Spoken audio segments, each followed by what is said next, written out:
Hello everyone, today we're going to be doing the Theologia Moralis by St. Alphonsus Liguori, dissertation on the regulated use of probable opinion.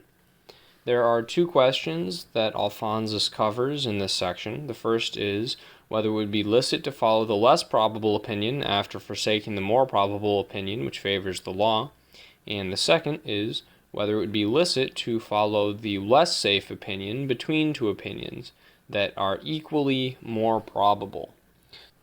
Question 1. Whether it would be licit to follow the less probable opinion after forsaking the more probable opinion which favors the law. Alphonsus says that you are bound to follow the more certain opinion which favors the law, and that you must be morally certain that it is the law.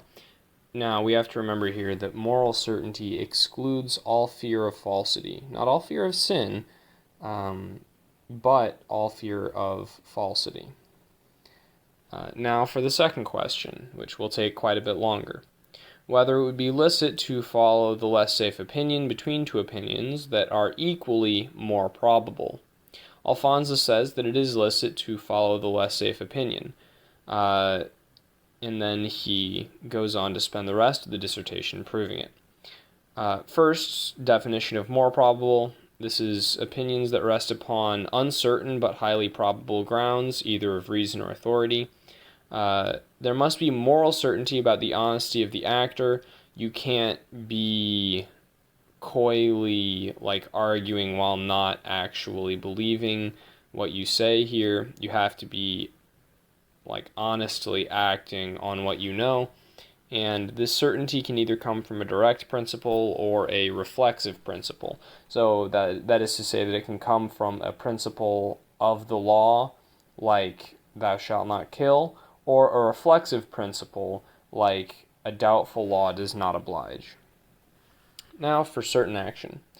If two opinions are equally probable or more probable, it is licit to choose the one that favors freedom rather than the law.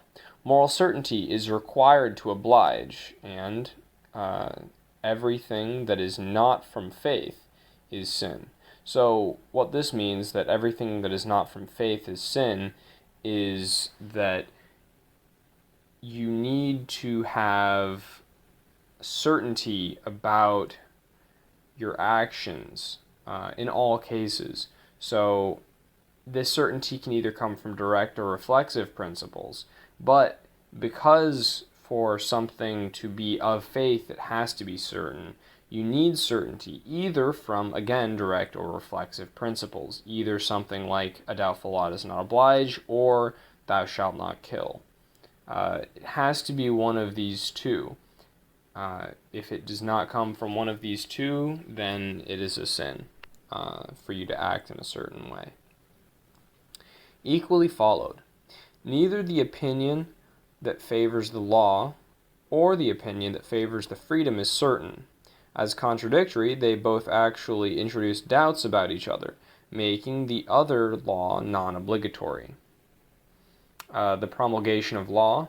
Laws, when known, always oblige actions. Improper promulgation robs them of this.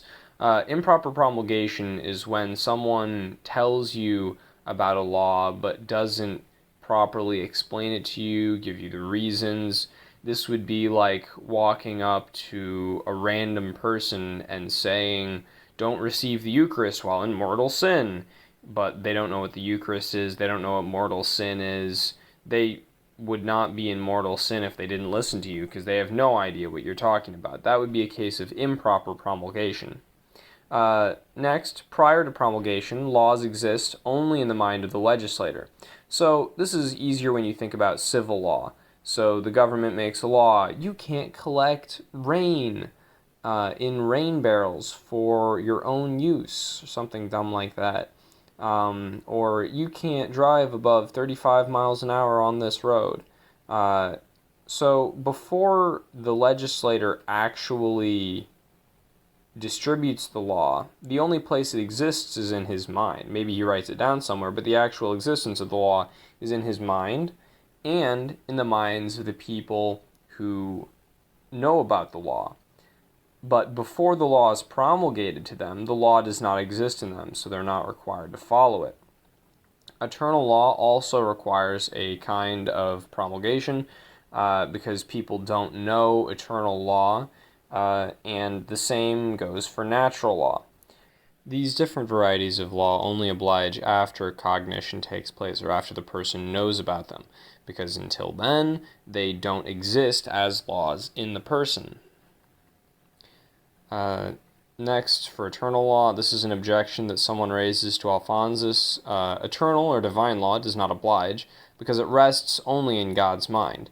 The response is simply that it has to be promulgated, either by natural reason or by revelation. Maybe it's found in the Bible, maybe the church has commanded it, or maybe it's something that you could figure out by reason. In any of these cases, it would oblige. It just has to be known. Next, knowledge.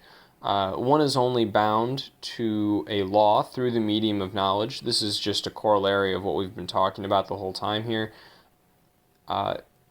Knowledge only, knowledge is the way that we discover a law, and before we discover the law, it can't force us to act.